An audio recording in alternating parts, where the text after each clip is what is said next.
हम सभी चाहते हैं कि हमारा जो घर है ना वो हमेशा साफ़ सुथरा रहे, चमकता रहे। थोड़ा वक्त हमें भी खुद के लिए मिल पाए ताकि हम अपने हॉबीज़ को, पैशन को भी टाइम दे पाए। घर को संभालना एक आर्ट है और ये थोड़ा मुश्किल हो जाता है जब हमें इसको अकेले करना पड़े। जैसे हम टाइम टू टाइम कुछ कुछ चेंजेस की ज़रूरत पड़ती है ना हमें, वैसे ही हमें ये भी ज़रूरत है कि हम अपने काम करने के तरीके को भी चेंज करें समय के साथ।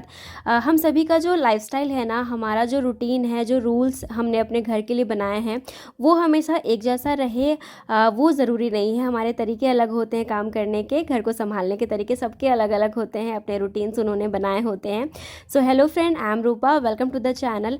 आई होप आप सब बहुत अच्छे होंगे। आज इस वीडियो में आपके साथ शेयर करूँगी कि मैं कैसे मैनेज करती हूँ अपने काम को, कैसे मैं अपने घर को संभालती हूँ। तो चलो स्टार्ट करते हैं आज के इस इंटरेस्टिंग से वीडियो को। हम सभी चाहते हैं ना कि हमारा जो घर है ना हमेशा ही एक वेलकमिंग वाइब दे। जब भी गेस्ट है ना तो हमें भाग भाग करके सफाई ना करनी पड़े। लेकिन इसके लिए ये भी ज़रूरी नहीं है कि हम सुबह से शाम तक सफाई में लगे रहें, अपने घर को साफ़ करने में लगे रहें। आप बस 10 मिनट रूल ज़रूर से फॉलो कीजिएगा और देखिएगा आपका घर जो है ना हमेशा ही साफ़ लगेगा, ऑर्गेनाइज लगेगा। हमेशा से मैं एक रूल ज़रूर फॉलो करती हूँ कि जब भी झाड़ू वगैरह होने वाला है, झाड़ू पोछा लगने वाला है घर पे, तो उससे पहले मैं ज़रूर से चीज़ों की सफाई कर देती हूँ। जैसे टेबल को क्लीन करना है, जैसे सोफ़ा को झाड़ना है, सारे कुशन को सेट करना है। जैसे कि अभी फेस्टिवल सारे ख़त्म हुए हैं, मेरे घर पे छठ भी होता है, तो दिवाली में जो भी फूल वगैरह लगाए थे मैंने, गेंदा के और ये लड़ियाँ वगैरह लगाई थी ना, वो मैंने लगे रहने दिए थे छठ की वजह से, और अब जा कर के मैंने इसको हटाया है। तो अभी झाड़ू पोछा होने से पहले ये सारी चीज़ें मैंने हटा दी है, ताकि जो भी फूल के वगैरह जो सूख गए ना फूल, वो अगर गिरेंगे भी तो वो झाड़ू के साथ साथ वो क्लीन हो जाएंगे। और यहाँ पे मुझे आज सोफ़ा में कवर भी लगाना था। और जो गेंदे के फूल जो सूख गए हैं ना, उनको तो मैं मिट्टी में डालने वाली हूँ ताकि उसमें से कुछ पौधे निकल पाए मेरे घर पे। और यहाँ पे ना मैं सोफ़ा को कवर करने के लिए यहाँ पे बेडशीट का यूज़ कर रही हूँ। मेरे पास इसका एक कवर है इलास्टिक वाला, लेकिन उससे ना थोड़ा सा मैं बोर हो चुकी हूँ, तो अभी मैंने पुराने बेडशीट को ना कट करके इस तरीके से सोफ़ा के लिए कवर बनाया था। तो यहाँ पे थोड़ा सा ना लुक चेंज होते रहता है ना लिविंग रूम का, तो अच्छा लगता है। फेस्टिवल से पहले जो तैयारी हमने करी होती है, जो साफ़ सफाई हमने करी होती है, वही हमें फेस्टिवल के ना बाद भी करनी पड़ती है, क्योंकि उससे पहले तो हमने पूरी क्लीनिंग करी होती है, अच्छे से सारी चीज़ों को सेट भी करा होता है। लेकिन फेस्टिवल में बच्चे हैं, गेस्ट आते हैं, सारी चीज़ें कुछ कुछ बहुत बच्चे गिरा भी देते हैं चीज़ों में, तो गंदी हो जाती है, फिर से हमें उससे रीसेट करना पड़ता है। तो होम मेकिंग जो है ना, इसी का नाम है कि हमें चीज़ों को पता नहीं कितने बार रिपीटेडली करना पड़ता है और हम इससे बोर नहीं होते। क्लीनिंग जो है ना मुझे अच्छा लगता है करना, तो मैं इसको एंजॉय करती हूँ। तो अगर आप चीज़ों को एंजॉय करके करना स्टार्ट कर दोगे ना, तो कभी भी आपको होम मेकिंग का जो टास्क है ना वो कभी भी बर्डन नहीं लगेगा। दिवाली में हम लोगों ने अपने घर को खूब सजाया था, बट अब धीरे धीरे हम डेकोरेशन हटा रहे हैं। लेकिन बंदरवाल जो है ना वो हमेशा ही अच्छा लगता है घरों पे। लेकिन मैं इसको अभी यहाँ से हटा रही हूँ क्योंकि ये मेरा ऊपर वाला मेन गेट पे लगा हुआ था, तो यहाँ से मैं इसको हटा करके ना मंदिर के गेट पे लगाने वाली हूँ, क्योंकि मंदिर के गेट में मैंने गेंदा के फूल लगाए थे और उसको हटा करके मैं ये वाला बंदरवाल वहाँ पर लगाने वाली हूँ। क्योंकि मंदिर हमेशा ही डेकोरेशन वहाँ पर रहती है ना, तो अच्छा फील आता है, एक अच्छी वाइब आती है मंदिर से पूजा करने के टाइम पे भी। अभी ये जस्ट सारे फेस्टिवल जो है ना वो ख़त्म हुए हैं और घर को सजाना, खाना पीना बनाने के साथ साथ ना बहुत सारे मेरे जो है ना कपड़े वो निकल गए थे। बहुत सारी साड़ियाँ मैंने निकाल ली थी, बहुत सारे, लगभग सारे ही सूट वगैरह निकल गए थे। और थोड़े थोड़े करके ना मैं मैनेज कर रही थी, क्योंकि फेस्टिवल में ना थोड़ा तो फ़र्क पड़ ही जाता है हमारा डेली रूटीन में, बट फिर भी बहुत सारी चीज़ें जो है ना वो फैल जाती है, अपने जगह से इधर उधर हो ही जाती है। तो आज मैंने पूरा टाइम दिया है अपने रूम को, और यहाँ पे जितने भी कपड़े धुले हुए थे या फिर जितने भी कपड़े मुझे प्रेस में डालने थे, क्योंकि बिल्कुल भी टाइम नहीं मिल रहा था कि मैं घर पे आराम से बैठ करके अपना जो है प्रेस करूं अपने सूट को, तो मैंने सारे ही सूट जो थे अच्छे, जो मैं बाहर पहन करके जाती हूँ, उनको मैंने प्रेस के लिए डाले। जो साड़ियाँ थी उनको तो खैर ड्राई वॉश में कराती हूँ, तो उसके लिए भी मैंने अलग किया। अपने हस्बैंड का भी बहुत सारे जो कुर्ते हैं उनका भी बहुत सारी चीज़ें जो थी ड्राई वॉश में देना था, तो वो सारी चीज़ें मैंने फुर्सत से आज अलग करा, और जो भी चीज़ें मुझे रखनी थी उसको अच्छे से रखा एंड सारे कपड़ों को फोल्ड कर लिया।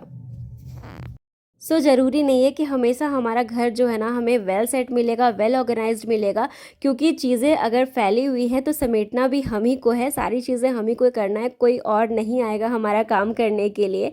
सो यहाँ पे बात ये है कि जिस टाइम पे आपको जो काम लगे कि हाँ ये काम ज़्यादा इम्पॉर्टेंट है, अभी मुझे इसके अलावा बाकी चीज़ों को ध्यान नहीं देना है, तो उस टाइम पे हमें वो चीज़ें कंप्लीट कर लेनी चाहिए पहले, बाद की चीज़ें तो होती रहेंगी। जैसे हमारे घर पे छठ था तो छठ की चीज़ें थी, छठ की पूजा थी। जैसे मैं घर की बड़ी बहू हूँ और सारी चीज़ें मुझे मैनेज करनी है, मेरी सासू माँ छठ करती है, तो घर पे पूरा शादी वाला माहौल रहता है। तो इस टाइम पे आप बिल्कुल दूसरे काम को तो देख ही नहीं सकते हो, सारी चीज़ों को तो आपको छोड़ना ही पड़ेगा। जो उस टाइम पे ज़रूरी होती है उस टाइम पे बस वही चीज़ें हमें करनी पड़ती है।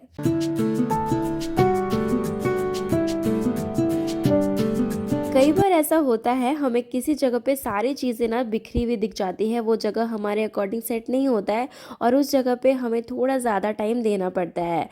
तो यहाँ पे किचन एक ऐसा जगह होता है जहाँ पे ना हम ज़्यादातर टाइम बिताते हैं और काम ही करते हैं वहाँ पे जा कर के, तो चीज़ें गंदी होना, चीज़ें बिखरना ये बहुत ही ज़्यादा आम बात है। ज़्यादातर फेस्टिवल के बाद भी ना किचन में बहुत सारी चीज़ें इधर उधर फैल जाती है, अपने जगह पे हमें नहीं मिलती है।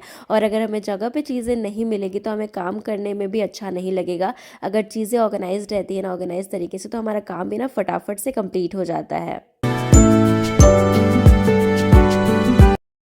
आज मेरे पास टाइम था, जैसे हमें पता हो कि हमने सारी चीज़ें जो है ना कंप्लीट कर ली है। जैसे मुझे अपना जो बेटू को खिलाना होता है वो मैंने खिला लिया है, अपना जो वीडियो है वो मैंने एडिट कर लिया, या फिर जो भी चीज़ें हैं जो आपके काम है वो अगर आपको पता है कि हाँ हमारा जो है ना काम हमने कंप्लीट कर दिया है, थोड़ा सा हमारे पास एक्स्ट्रा टाइम है, तो हम अपने उस जगह पे दे सकते हैं जहाँ पे चीज़ें फैली हुई है, जहाँ पे हमें लग रहा है कि इस जगह पे थोड़ा सा टाइम देने की ज़रूरत है।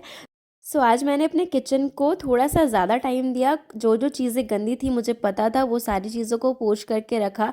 फेस्टिवल के टाइम पे ना बहुत सारी चीज़ें इधर उधर रखी हुई थी, जैसे ये घी का डब्बा आपको दिख रहा है एक्स्ट्रा, तो ये दोनों चीज़ें थी, बहुत सारी चीज़ें और भी थी। तो सारी चीज़ों को हटाया मैंने और अच्छे से रीसेट करा, ताकि मुझे नेक्स्ट मॉर्निंग जो है ना अपना किचन बिल्कुल रेडी मिले और फिर काम करने में मुझे मज़ा आए। सारे जो टास्क है होम मेकिंग के उसको आप एक तरफ कर दीजिए और किचन को क्लीन करके रात में सोना वो एक तरफ। मतलब अगर आपने काम किया है और किचन आपकी गंदी है, ऐसे ही आप सो गए और सुबह आप उठोगे, सोचो कि कितना गंदा आपको लगेगा, किचन आपका गंदा है और बिल्कुल आपका जो मूड है ना वो ख़राब हो जाएगा।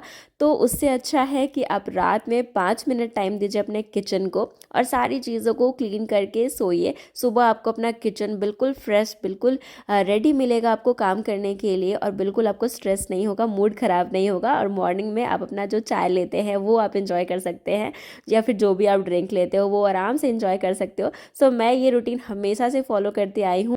जब से मेरी शादी हुई ना, मैंने फर्स्ट डे से अपने नाइट टाइम रूटीन को फॉलो किया है और अभी तक करते आई हूँ। हाँ, कभी कभी तबीयत ख़राब हो जाती है तो मैं छोड़ देती हूँ, बट मोस्टली मैं अपने किचन को साफ़ करके सोती हूँ।